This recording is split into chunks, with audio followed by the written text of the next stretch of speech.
ដុំបងដែលបងស្រឡាញ់ខ្លាំងមិនគួរមានរនាំងខាងខាន់ក្តីស្នេហ៍មួយនេះយើងខំត្រដោស្មុំសបែរត្រូវបងវាយចិត្តយើងទាំងពីរឲ្យឃ្លាតជីវិត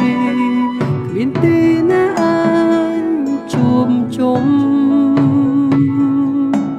នឹកអូនពេញសំឡឹងមើលមេឃទឹកភ្នែកបង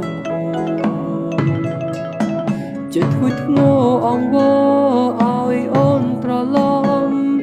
មកវិញអូនមិនអាចឃ្លា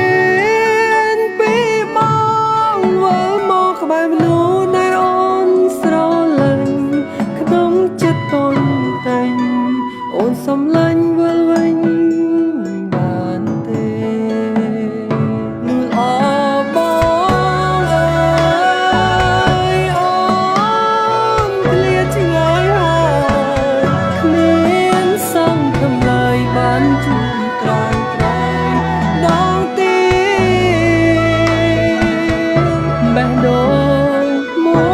យនេះដូចបែកជាពីរគ្រប់វិញនាទីនឹងដល់នារីលៀងចាប់ពីថ្ងៃនេះទៅបងត្រូវរៀនรู้ម្នាក់ឯងភាពសងសឹកឲ្យបងបានស្គាល់ពីភាពឈឺចាំបងនឹងធ្វើខ្លួនឲ្យអូននៅកំដរក្នុងភាពស្ងំស្ងាត់បើមានឱកាសអូនធ្វើជាមនុស្សល្អបងទីមនុស្សល្អបងអើយអូនឃ្លាតឆ្ងាយហើយគ្មានសង្ឃឹមឡើយបានជួបត្រានត្រៃដងទីបេះដូ